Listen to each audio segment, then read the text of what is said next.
Բարև ձեզ։ Այս դիմացը մրսկաններն չեն նստում, հա, կոնդիցիոներները հենց միացնում են, էլ դեմը սաղ հեռու են գնում։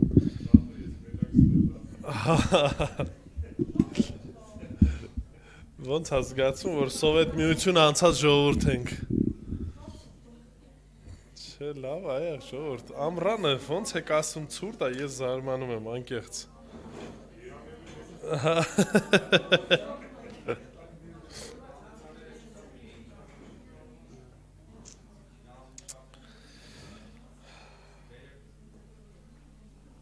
Ուրախ եմ ժողովուրդ ջան, որ այսօր այս հնարավորությունն այս առիթ ունենք եւս մեկ անգամ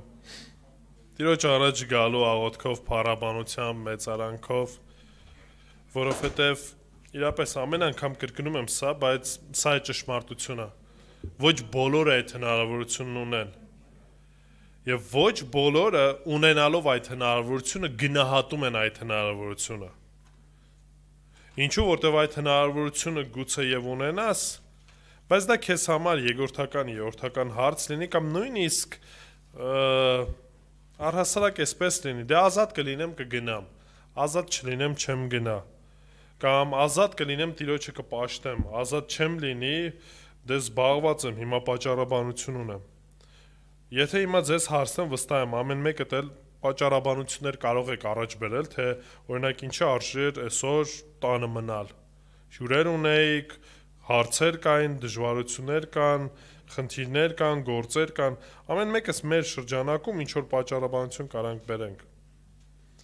Բայց նորից ինչքանով ենք մենք լավ, ինքներս մեզ այդ պատճառաբանությունն ասացինք, անցավ գնաց։ Կողքիններին ասացինք, էտել համոզեցինք, ասացին դե ճիշտ ասում եմ, մարդը չի կարա գա։ Ինչքանով Աստծո առաջ ենք ազնիվ լինելու այդ շրջանակում, Աստծո առաջ։ Որտեվ սա ասել եմ ու նորից կկրկնեմ։ Եթե իրապես կարծում ես, որ տունը մնալով կամ այն վայրում, որտեղ որ ես մնալով ավելի Տիրոջը կծառայես, ավելի Տիրոջը կփառավորես, քան թե այստեղ լինելով, միանշանակ մնա այնտեղ, որտեղ որ կաս։ Բայց նորից ոչ թե ինքնախաբեությամբ զբաղվենք, այլ ճշմարտապես տեսնենք Աստծո առաջ ազնիվ կերպով այն տեղը, որտեղ որ մնալու եմ, այնտեղն է, որտեղ որ Տերը ուզում է որ լինեմ, թե ուղղակի դա իմ անձնական ցանկությունն է։ Այսօր շարունակելու ենք Մատթեոսի ավետարանի սերտողությունը եւ խոսելու ենք Հիսուս Քրիստոսի մկրտության մասին։ Գիտեք, առաջին հայացքից, եթե այդ հատվածը նայում ենք, կարդում ենք, գուցե որևիցե հարց կամ խնդիր չառաջանա, ինչի որովհետև դե Հիսուս մկրտվեց ու ինչ։ Բայց դրա մեջ հարցեր կան, խնդիրներ կան, որինց մասին ես ուզում եմ, որ մենք այսօր խոսենք։ Արդյոք պետք էր, որ Հիսուս մկրտվեր, թե պետք չէր։ Ինչ էր դա նշանակում, երբ որ Հիսուս մկրտվեց, եւ դրանից ինչ ենք մենք սովորում։ Մկրտություն բառը ինքնին նշանակում է բապտիզո, որը որ եթե հունարենով բառացի թարգմանենք, նշանակում է ընկղմվել ինչ որ հեղուկի մեջ։ Բառացի դա նշանակում։ Եվ օրինակի համար, եթե հատվածներ եք տեսնում կամ նույնիսկ կարանք հիշենք, օրինակ երբ որ Հիսուսն ասեց, հացը ընկղմվեց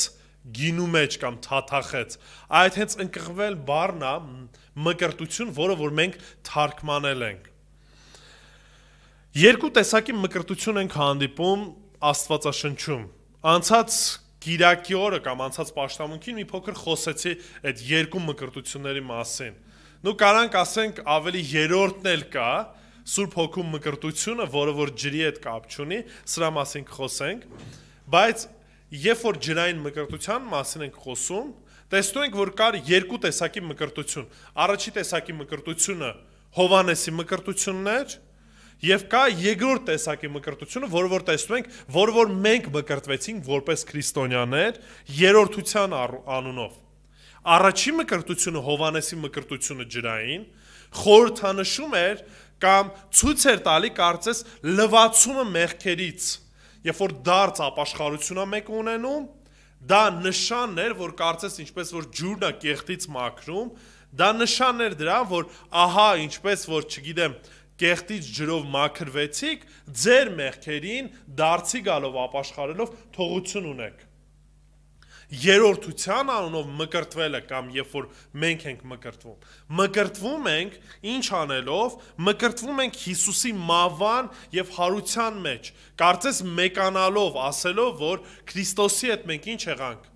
մահացանք, թաղվեցինք եւ Քրիստոսի հետ հարություն ենք առել նոր կյանքի համար, Քրիստոսի համար։ Եվ հիմա հարց նորից, երբ որ մենք ուշադրություն ենք դարձնում այս մկրտություններին, արդյոք Քրիստոս պետք էր մկրտվել, թե ոչ։ Եկեք բացենք Մատթեոսի ավետարան 3-րդ գլուխ, կարդալու ենք 13-ից 17 համարները։ Մատթեոս 3, 13-ից 17 համարները։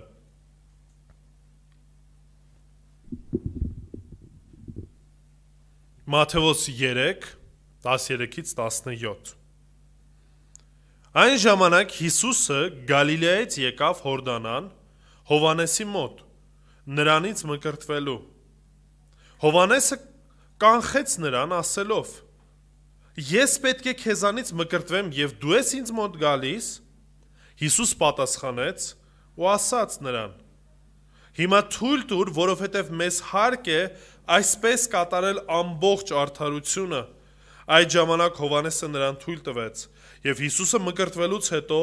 իսկույն դուրս ելավ ջրից եւ ահա երկինքը բացվեց նրան եւ տեսավ Աստծո հոգին, որ աղավնակերպ իջնում էր ու գալիս էր իր վրա։ Եվ ահա երկնքից ձայն լսվեց, որ ասում էր. Դա է իմ սիրելի որդին, որ ունի իմ բարեհաճությունը։ Եկեք աղոթենք։ Տեր Աստված, փառք ենք քեզ տալիս։ Շնորհակալ ենք ով ողորմած ու գթած Աստված, որ այսօր մեզ կյանք տվեցիր։ Այսօր հնարավորություն ունեցանք գալու քո առաջ քեզ մեծարելու, փառաբանելու Տեր Աստված, քեզ աղոթներ բարձրացնելու, երգելու եւ այժմ Տեր Աստված աղոթում ենք, որ այցելություն անես հոգովդ եւ մեր սիրտը բացես, որպեսզի խոսքդ ընդունելի եւ հասանելի լինի մեզ, Տեր։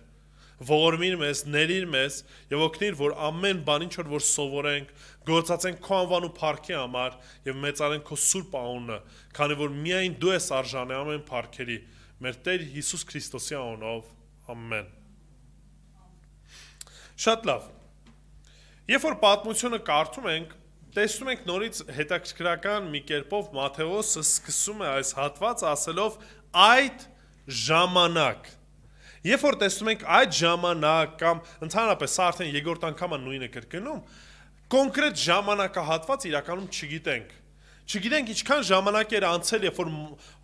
Հովանես մկրտիչը սկսել էր մկրտել, մինչև որ Հիսուս Քրիստոս գար, բայց այնուամենայնիվ Մատթեոսը ընդհանրական ասում է այդ ժամանակ, այսինքն այս բաներից հետո տեղի ունենում հետևյալը կամ ինքը անդրադառնում է հետևյալ իրադարձությանը։ Եթե կհիշեք ամենասկզբում, երբ որ մենք խոսում ենք Մատթեոսի ավետարանից, մենք արդեն ասել ենք, որ Մատթեոս ավետարանիչը այդքան ուշադրություն չի դարձում ժամանակագրությանը, քրոնոլոգիային։ Այսինքն բաներ կան, որ ինքը կարող է տեղերը փոխի կամ իրավիճակներ լինի, որ մի քանի օրինակի համար ուսուցումներ, որ Հիսուս տվել է տարբեր ժամանակահատվածում, տարբեր վայրերում, փորձի հավաքագրի մեկ վայրում կոնկրետ նպատակի համար։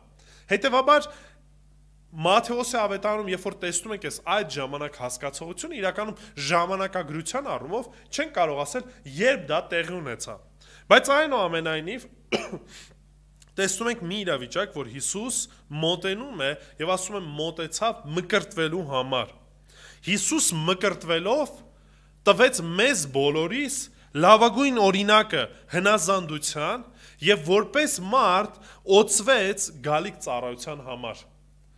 Ուզում եմ եւս մեկ անգամ ասել, սա այն հիմնական միտքն է կամ հիմնական թեման է, որի շուրջ խոսելու ենք։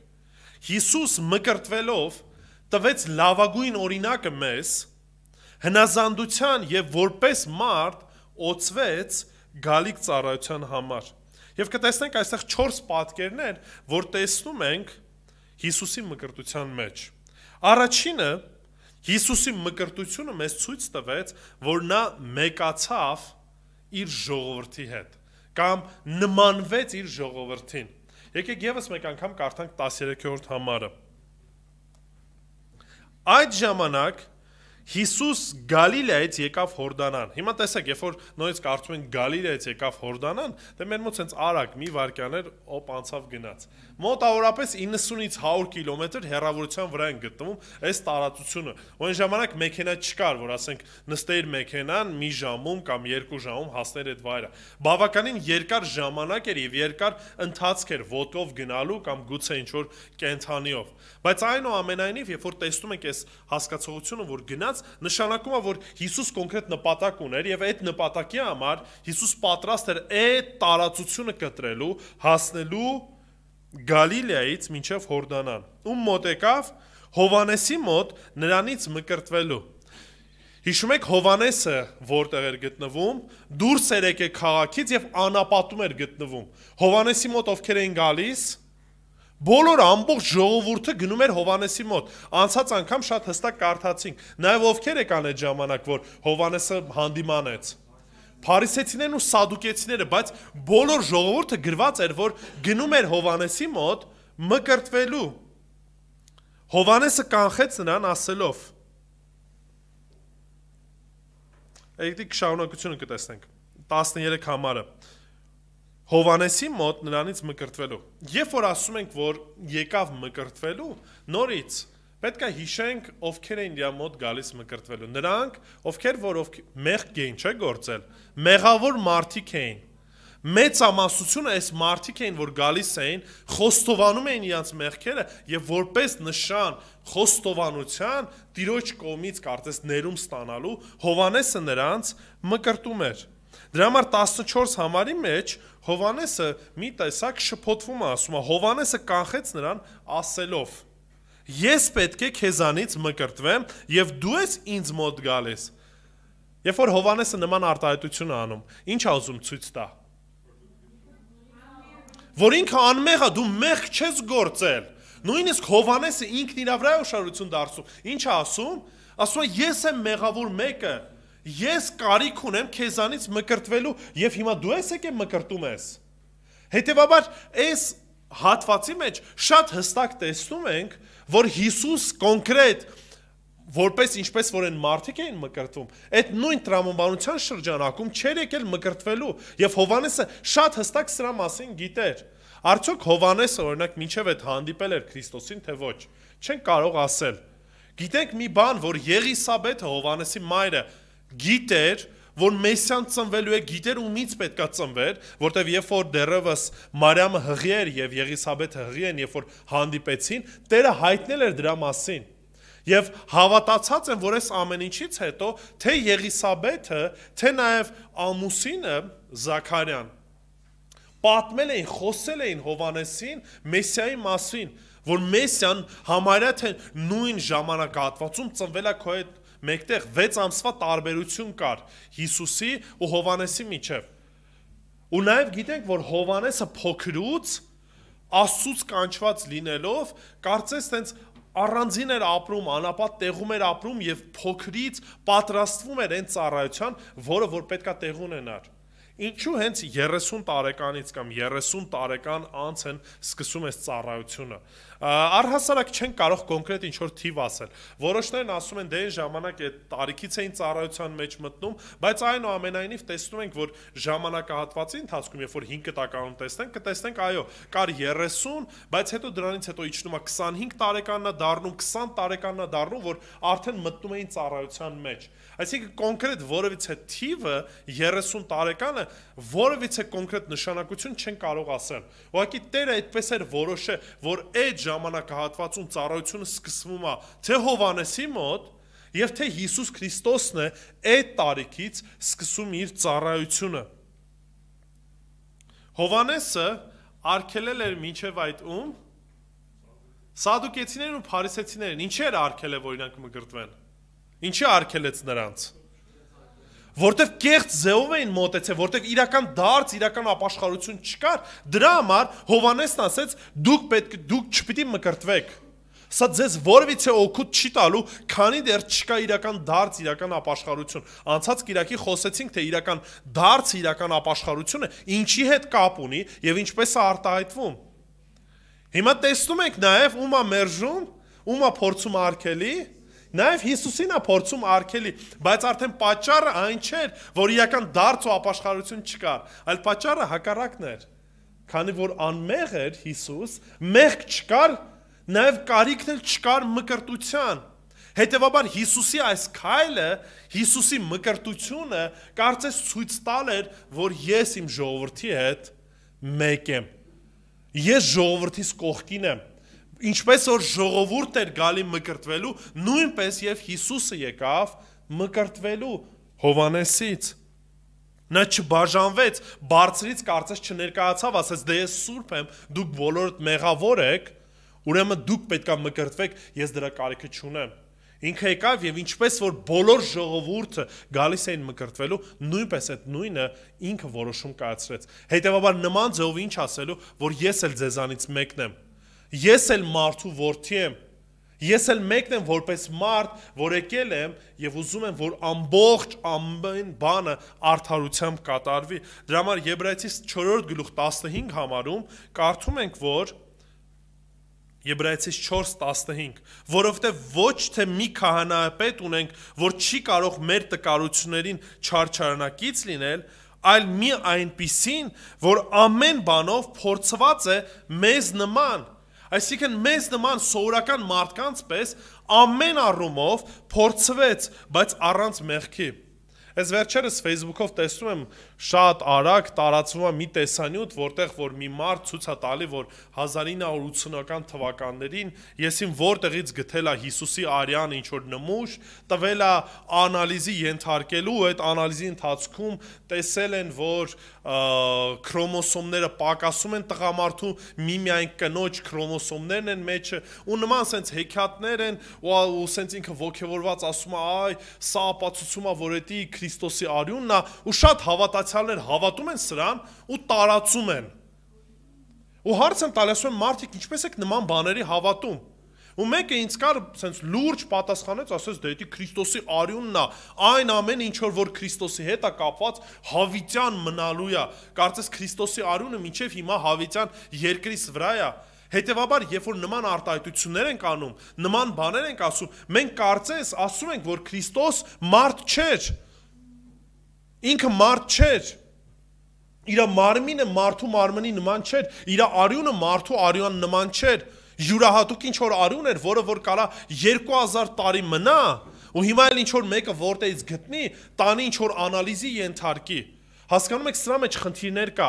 Առաջին հայացքից հոգևոր է հնչում, գեղեցիկ է հնչում, վաու, Քրիստոսի արյունը,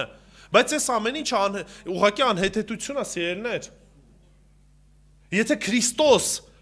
արդեն անապականացու մարմնով է,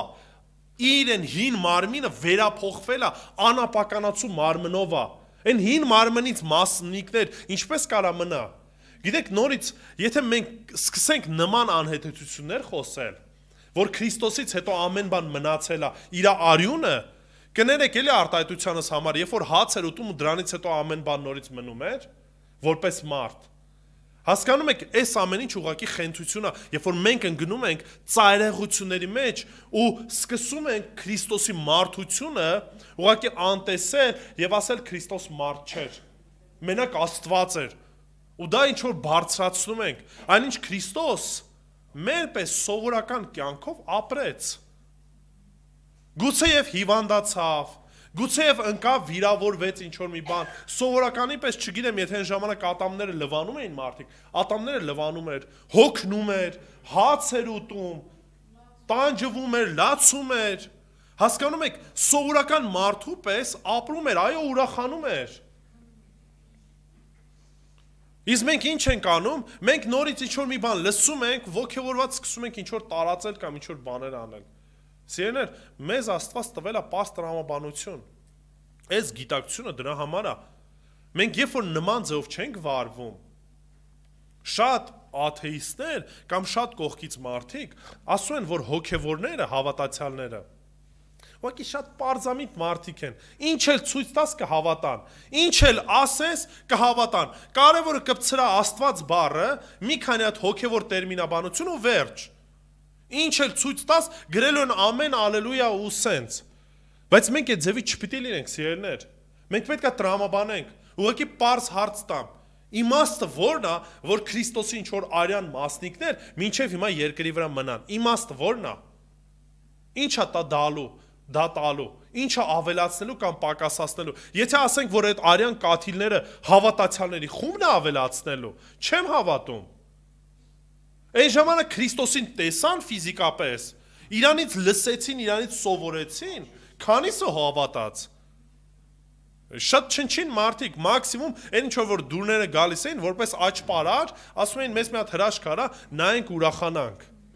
Այդ նույնն էլ ինչ որ արյունը կամ ինչ որ մի հետքերը կամ ինչ որ մի նշանները, հասկանում եք։ Այս ամեն ինչը չի նպաստելու, որ որևէ մեկը հավատա կամ չհավատա։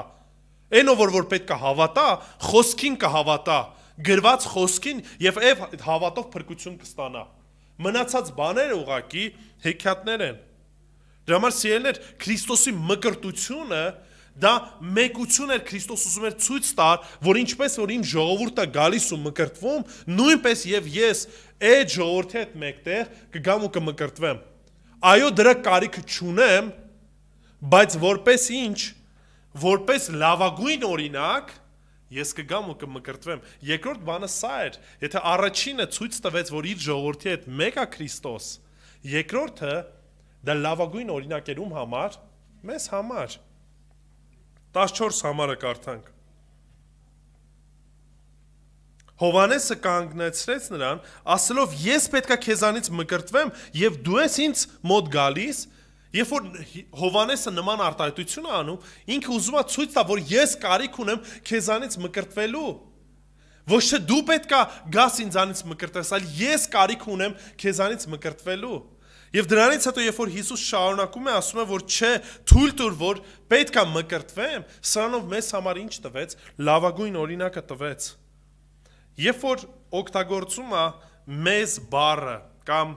մյուս համարի մեջ ասում է Հիսուս պատասխանեց ու ասեց նրան. հիմա թույլ տուր, որովհետև մեզ հարկ է այսպես կատարել ամբողջ արդարությունը։ Այդ ժամանակ Հովանեսը նրան թույլ տվեց։ Երբ որ ասում եմ մեզ, ումի նկատի ուներ։ Այս պայդրությամբ ի նկատի ուներ իրան եւ Հովանեսին։ Մեր շրջանակում այդ մեզը ում է վերաբերվում։ Մեզ հենց բառացիորեն ինձ։ Ինձ էլ այս ամեն ինչը վերաբերվում։ Մեզ հարկն է, մեզ հարին է, որ այն ամենը ինչ որ Տերը մեզ պատվիրել է, մենք ինչ անենք, հնազանդվենք այդ ամեն ինչով, ամբողջությամբ լիարժեք, կատարյալ կերպով,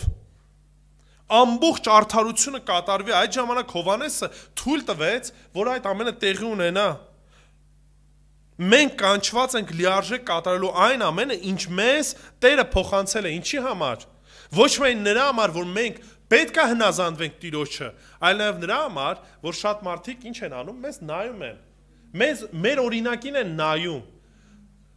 Ձեր ճանաչող մարդիկ, ովքեր որ ձեզ ճանաչում են որպես քրիստոնյաներ, խոշորացույցը վերցրած, ձեր կյանքը հետևում են, անալիզի են ենթարկում։ Գիտեք ինչի համար։ Որպեսզի որևէ խնդիր, որևէ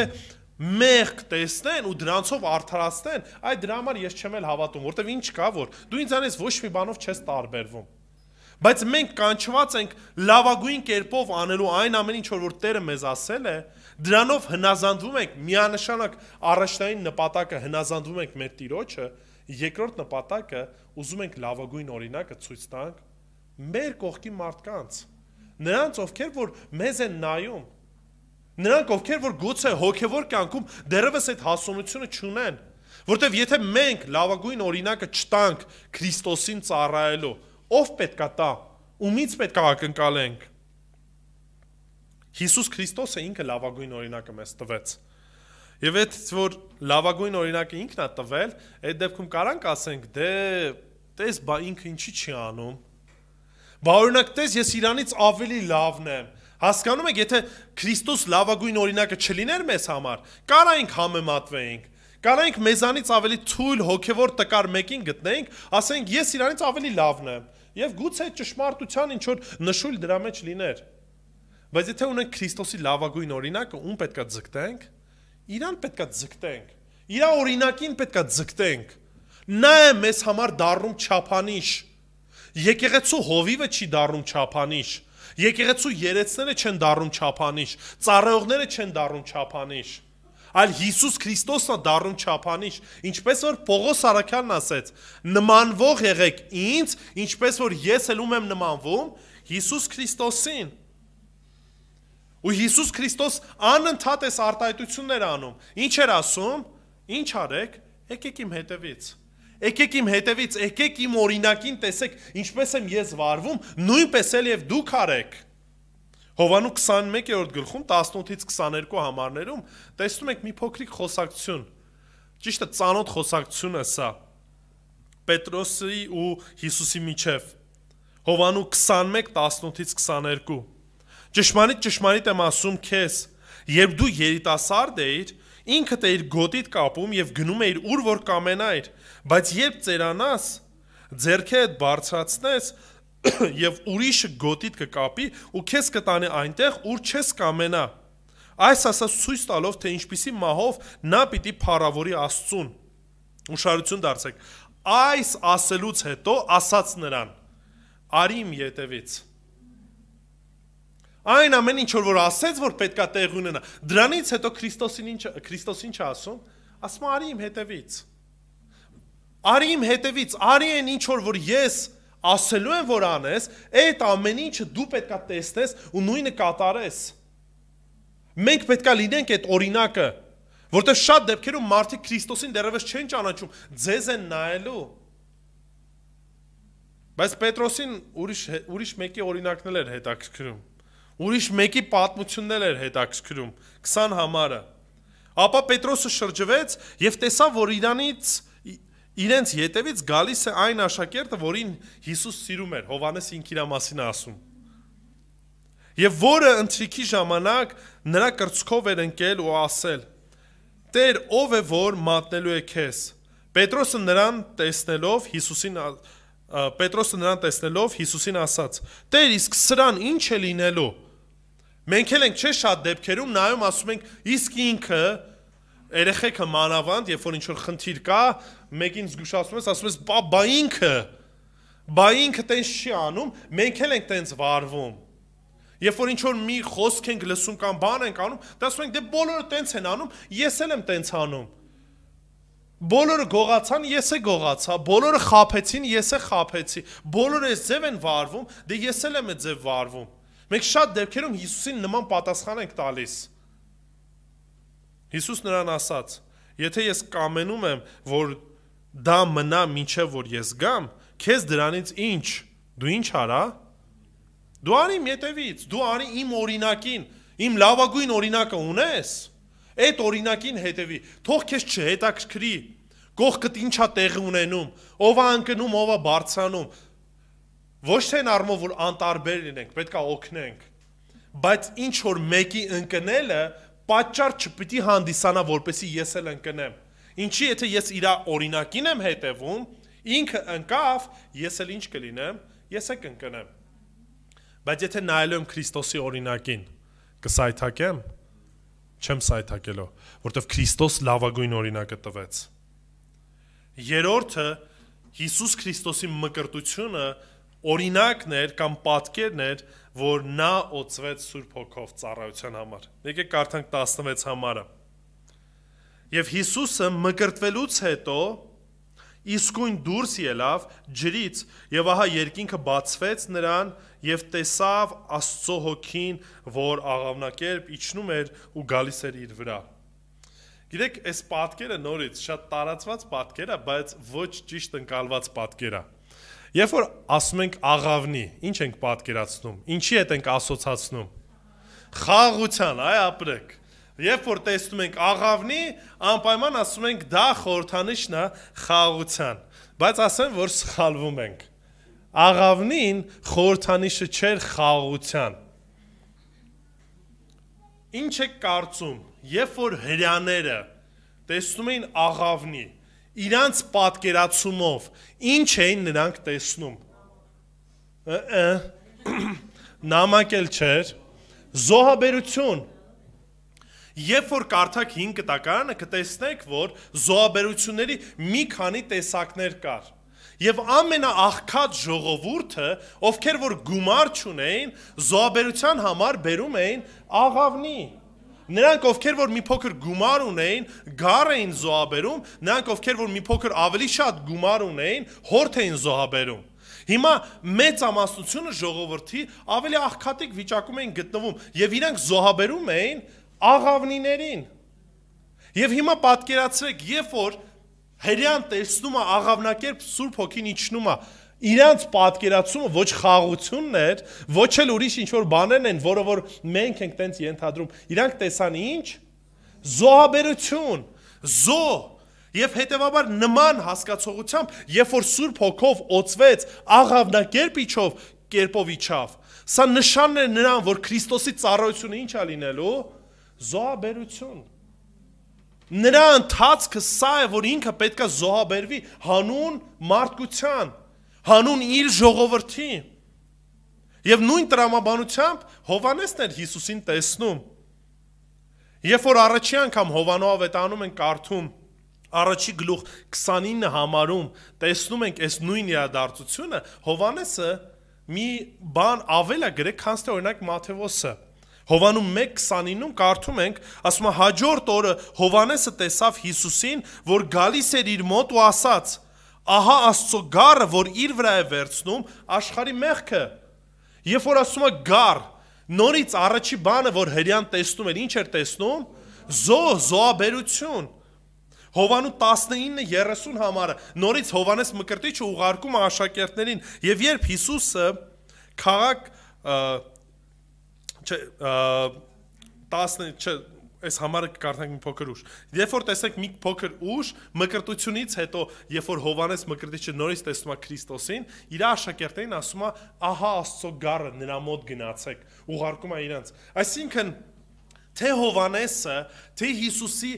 աղավնակերպ իջնելը շատ հստակ մատնանշում են, թե ինչպիսի ծառայություն պետք է կատարի Հիսուս Քրիստոս։ Ինչ ծառայության համար է օծվում Սուրբ Հոգով, որպեսզի գնա ու այդ ամեն ինչը կատարի։ Մենք հիմա նույնպես, երբ որ դարձեն գալի ապաշխարում ենք, Սուրբ Հոգում մկրտվում ենք։ Մկրտվել այս դեպքում լինում է, որ մենք ինչ ենք անում, մտնում ենք Սուրբ Հոգու մեջ, Սուրբ Հոգու ազդեցության տակ ենք լինում։ Վերստին ծնունդը տեղի էր ունենում ում միջոցով, մենք անցած կիրակի խոսեցինք։ Սուրբ Հոգին է, որ վերստին ծնունդ է տալիս մեզ։ Երբ որ հավատացինք, լսեցինք խոսքը, հավատացինք, Տերը ինչ է անում, վերստին ծնունդ է տալիս մեզ, ներում է, որդեգրում է, պատրաստում է ծառայության, եւ Սուրբ Հոգին է առաջնորդում մեզ այն բանին, ինչի համար որ մեզ Տերը պատրաստել է։ Հետևաբար մենք բոլորս այս հարցը շատ հստակ մեզ պետք է տանք։ Տեր Աստված, երբ որ ինձ փրկեց, ինչի համար է պատրաստել, ինչի մեջ է ինձ կանչել, որտեվ կյանքիս առաքելությունը շատ հստակ է։ Պետք է գնամ ու ծառայեմ Տիրոջը, ինչպես, ինչ շրջանակներում, ինչ տաղաններ ու շնորհներ է տվել Սուրբ Հոգին ինձ, որով որ պետք է իրեն ծառայեմ, ինչ է տվել ընդհանրապես, ինչ կարողություններ ունեմ, ինչ շրջապատ ունեմ, այս ամեն ինչը պետք է ծառայեցնեմ Տիրոջը փառքի համար։ Դե համար խաչի վրա, երբ որ Հիսուս խաչվել էր, մահանում էր, մի բառ ասաց մինչև մահանալը, կհիշեք որ բառն էր, կատարվեց։ Հովանու 19-րդ գլուխ 30 համարի մեջ ասում է, երբ Հիսուսը քացախը բերանն առավ, ասաց. կատարված է, նա գլուխը խոնարհեց ու հոգին ավանդեց։ Հիսուս ի սկզբանե գիտեր, որ իր ծառայությունը զոհաբերվելն է, մահանալն է իր ժողովրդի համար։ Ու երբեք այդ ճանապարհից չշեղվեց, ինչքան էլ որ այն դառը լիներ, ինչքան էլ որ այն դժվար լիներ, դրա համար մինչև խաչվելը աղոթք արեց, ասեց. Տեր, եթե քո կամքդ է, ինչ արես բաժակը ինձանից հեռացրա, բայց ոչ թե իմ կամքով լինի, այլ քո կամքի համեմատ լինի։ Եթե Տերը մեզ օծել է, կանչել է ինչ-որ կոնկրետ ծառայության համար, ինչքան էլ որ այն դժվար լինի, ինչքան էլ որ այն խնդրահարույց լինի ինձ համար, ես ինչ պետք է անեմ, պետք է հնազանդվեմ։ Ասեմ Տեր, եթե կամքդ է, ազատես ամեն ինչից։ Բայց ոչ թե թող իմ կամքը լինի, այլ քո կամքը լինի, որտեղ Տերը հենց ի սկզբանե դրա համար է պատրաստել։ Հիսուս Քրիստոս մկրտության հենց օրվանից շատ հստակ գիտեր, նույնիսկ մինչև էտել, Շատ հստակ գիտեր ինչի համար է եկել երկրից վրա եւ ինչ ծառայություն պետք է կատարի։ Եվ այդ նշանները շատ հստակ դա էին մատնանշում եւ ցույց տալիս։ Կատարվեց եւ Հիսուս իր մահով, իր զոհաբերությամբ աշխարհը փրկեց։ 4-րդը Հիսուսի մկրտությունը ցույց տվեց նաեւ նրա կատարյալ հնազանդությունը հորը նկատմամբ։ 17 համարը կարդանք։ Եվ ահա երկինքից ձայն լսվեց, որ ասում էր. դա է իմ սիրելի որդին, որ ունի իմ բարեհաճությունը։ Ընդհանրապես Աստվածաշնչում մի քանի անգամ ենք տեսնում նոր գտականի շրջանակում, որ Տերը այդպես բարձրաձայն խոսում է եւ ներկայացնում է, ասում է, որ սա է իմ սիրելի որդին։ Մեկ ասում է այդպես արեք, ինչպես որ կասի կամ նրան լսեք, եւ այստեղ ասում է, որի վրա է իմ ամբողջական բարեհաճությունը։ Գիտեք, հետաքրքրական է, որ այս հատվածները կամ նորից այս արտահայտությունները տեսնում ենք, որ 5 գտականում նույնպես հանդիպում ենք մենք։ Օրինակի համար Սաղմոս 2-րդ գլուխ 7-րդ համարի մեջ կարդում ենք, որ ասում է պիտի հայտարարեմ հրամանը, Տերն ասեց ինձ. դու իմ որդին ես, ես այսօր ծնեցի քեզ։ Այսինքն 5 գտականում արդեն Սաղմոսում այս արտահայտությունն ասված էր Տիրոջ ծառային վերաբերվող, որ դու իմ որդին ես ու ես այսօր ծնեցի քեզ։ Եսայա 42-րդ գլուխ 1-ի համարի մեջ տեսնում ենք 2-րդ հատվածը այս արտահայտության։ Ահա իմ ծառան, որին ես նեցուկ կլինեմ, իմ ընտրյալը, որին հավանություն է տվել իմ անձը, ես իմ հոգին դրել եմ նրա վրա, նա իրավունք պիտի բերի իմ ազգերին։ Ուշադրություն դարձեցիք, որին հավանություն է տվել իմ անձը։ Ինչի շրջանակում ենք տեսնում, որ Տերը ինչ ասեց, հավանություն է տալիս, որ ասում է սա իմ սիրելի որդին, որի վրա է ամբողջ իմ լիարժեք հավանությունը։ Ինչի է լիարժեք հավանությունը Աստծո հոր Աստծո որդու նկատմամբ լիարժեք։ Ինչի իման վրա, որտեղ որդին լիարժեք կերպով ինչ արեց, հնազանդվեց հորը։ Ամեն հարցում հնազանդվեց հորը։ Դրա համար ասեց, որ այն ինչ որ ասում եմ, այն ինչ որ անում եմ, ոչ թե ինձանից եմ ասում, այլ ինձ ուղարկող հորից եմ ասում։ Ոչ թե իմ կամքն եմ կատարում, այլ ինձ ուղարկող հոր կամքն եմ կատարում։ Այստեղ նաև մեկ այլ գեղեցիկ պատկեր ենք տեսնում, երրորդության պատկերն ենք տեսնում։ Ես ցավով կարող եմ ասել, որ այսօր շատ նույնիսկ հավատացյալ առաջնորդներ կան, որոնք կանգնում ու ասում են, որ երրորդությունը այնպես ինչպես որ մենք հավատում ենք, գոյություն չունի։ Հայր Աստված ժամանակին որպես հայր էր ներկայացել, հետո ժամանակի ընթացքում հայր Աստվածը վերափոխվեց դառավ Հիսուս, որպես Հիսուս ներկայացավ մարդկանց, եւ հիմա էլ Հիսուս գնաց եւ Աստված ներկայանում է մեզ որպես Սուրբ Հոգի։ Սա հերետիկոսություն է։ Հա, աղանդ է։ Սա ճշմարտություն չէ, որովհետև երբ որ մենք նման մոտեցում ենք ցուցաբերում, ուզում ենք ասենք, որ ուղղակի թատրոն էր, Հիսուսի համար թատրոն էր։ Երբ որ Հիսուս աղոթք էր անում հորը, հայրը երկնքում չէր, հայրը չկար, ինքն էր երկրից վրա էր, այդ բան որպես Հիսուս էր, բայց ոնց էր աղոթում, չգիտենք, այսինքն խաբում էր։ Ու նման շատ իրավիճակներ, երբ որ տեսնում ենք հայտնության գիրքը, տեսնում ենք, որ Հիսուս հիմա հոր աջ կողմը նստած, այդ դեպքում ոնց է ստացվում, ոչ հայրը կա, ոչ էլ որդին կա, որտեվ հիմա Սուրբ Հոգին է, հասկանում եք, դրա մեջ շատ խորքային խնդիրներ կա, բայց այստեղ ինչ տեսանք, միաժամանակ եւ հայրը եւ որդին եւ Սուրբ Հոգին, միաժամանակ երեքը մեկ տեղում էին, երեքը ներկայացան մարդկանց։ Եվ այս մկրտության շրջանակում տեսանք, որ Հիսուս ցույց տվեց կատարյալ հնազանդություն եւ դրան ի պատասխան հայրը ինչ ասեց. Սա իմ սիրելի որդին։ Սա իմ սիրելի որդին, որի վրա է իմ հաճությունը, լիարժեք հաճությունը, ամբողջությամբ այն ամեն ինչ որ ինքը անում է, ինձ այդ ամեն ինչը հաճույք է պատճառում, հաճելի է։ Մա նայենք մեր կյանքին։ Ինչքանով ենք մենք հնազանդ Աստծուն։ Ինչքանով է մեր կյանքը Աստծո առաջ հաճելի։ Գիտեք, նորից հարցեր են, որ մենք պետք է քննարկենք։ Դե կարանք ասենք, դե դա Հիսուսին էր վերաբերվում։ Մենք ինչ կապ ունենք։ Մենք տկար, մեղավոր մարդիկ ենք, էզև, այնձև։ Հասկանում եք, սա նորից լինելու են ուղակի արդարացումներ։ Մենք կապ ունենք այս ամենի հետ, թե կապ չունենք։ Ունենք։ Շատ լավ էլ կապ ունենք։ Ինչու, որտեվ Հովանու ավետանում առաջի գլուխ 12-13 համարների մեջ մեզ Տերը ինչ անվանեց։ Որդի անվանեց։ Դրա համար սակայն ասում է, սակայն նրանց, ովքեր ընդունեցին նրան եւ հավատացին նրա անվանը, ինչ արեց, իշխանություն տվեց Աստծո որդիներ լինելու։ Դրա համար եմ ասում, ինքը ուղիղ կապ ունի մեզ հետ։ Մենք չենք կարող ասենք, դե Հիսուս, հա, սիրելի որդին էր ու կատարյալ հնազանդվում էր, դրա համար Տերը Տիրոջ առաջ հաճելի էր Հիսուսի ցանկացած գործը, դե մենք է կողքից հիմա։ Տես չի լինում, սիրելիներ։ Մեր ընթացքն էլ, մեր քայլերն էլ պետք է Աստծո առաջ հաճելի լինեն, ընդունելի լինեն։ Դրա համար 13-րդ համարն ինչ է ասում, նրանք չծնվեցին արյունից, ոչ էլ մարմնի ու մարդու կամքից, այլ ծնվեցին ում կողմից, Աստծուց ծնվեցին։ Տերն է մեզ ծնունդ տվել, Տերն է մեզ վերստին ծնունդ տվել, նոր կյանք տվել։ Հետևաբար ում համար պետք է ապրենք, ում պետք է հաճեցնենք, մեր երկնավոր Հորը։ Հետևաբար եթե չկա հնազանդություն, չենք էլ կարող ասել, որ մենք ճշմարտապես Տիրոջն ենք։ Այս ամեն ինչը պետք է համահունչ լինի։ Մենք ունենք ինչը, լավագույն օրինակը, որ Քրիստոս տվեց, լավագույն միջնորդը, որը որ մեկացավ, ցույց տվեց, որ իր ժողովրդի հետ է, ունենք լավագույն օրինակը, որ պատրաստ էր Քրիստոս զոհաբերվելու, իմանալով, որ այդ ամեն ինչը բավականին ծանր էր ու դժվար էր լինելու, բայց այս ամեն ինչից մեկտեղ ինչ արեց, կատարյալ ձևով հնազանդվեց։ Եկեք մենք էլ Քրիստոսի մկրտության օրինակից, մենք էլ ինչ անենք, ուրիշ մարդկանց համար լավագույն օրինակը լինենք,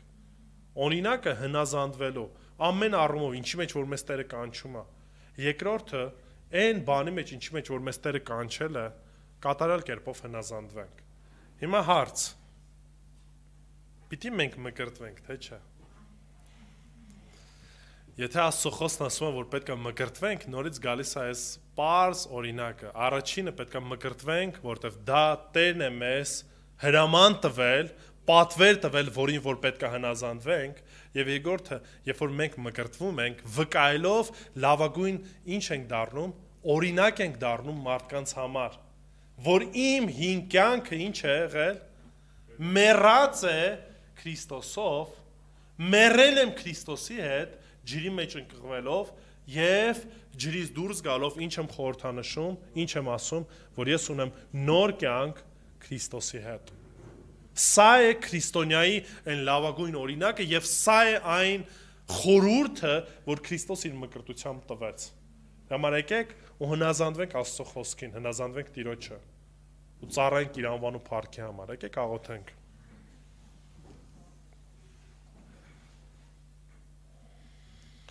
Տեր Աստված, փառք ենք քեզ տալիս եւ շնորհակալ ենք, որ մեզ համար քո որդուն, քո սիրելի որդուն ուղարկեցիր, որ ապրեց կատարել ու սուրբ կյանք եւ կարիքը չուներ ոչ մկրտվելու, ոչ էլ ինչ որ կերպով տանջանքներ կրելու, այլ արժանի էր միմիայն փառքերի Տեր։ Բայց խոսքիցդ ենք կարդում, որ իր անձը հնազանդեցրեց, խոնարհվեց եւ մերպես մարդ դառավ։ Մարմին առավ եւ այս տկարությունների մեջ ապրեց։ Տկար երկրում, մեղավոր երկրում շրջապատված մեղքով, սակայն մեղք չգործեց Տեր։ Եվ մեզ համար լավագույն օրինակը տվեց։ Եվ ոչ միայն լավագույն օրինակը տվեց, այլ նաեւ պատրաստ եղավ կատարյալ հնազանդությամբ հնազանդվելով քեզ, մահանալու, որպեսզի ես եւ քո ժողովուրդը, քո զավակները կյանք ունենան։ Աղոթում եմ ով Տեր, որ տաս մեզ այս գիտակցությունը, որ նախ եւ առաջ գնահատենք եւ ամեն ժամանակ փառք տանք քեզ, որտեվ դու ողորմած ու գթած Աստված ես, որ երբ դեռ մեռած ենք մեր մեղքերի մեջ, դու մեզ սիրեցիր, ողորմեցիր, գթացիր եւ կյանք տվեցիր։ Շնորհակալ ենք որդուդ համար Հիսուս Քրիստոսի, որ լավագույն օրինակն է մեզ համար, լավագույն միջնորդն է, լավագույն քահանայապետն է, մեր Տերն է ու Փրկիչն է, որի համար որ ապրում ենք եւ ուզում ենք ծառայենք մինչեւ մեր կյանքի վերջը, Տեր։ Ոստի դու փառավորվի մեր կյանքով, դու փառավորվի մեր շրջանակներում որպես եկեղեցի, որ միշտ քեզ ներկայացնենք մարդկանց, լավագույն օրինակը լինենք ու դրանով քեզ փառավորենք,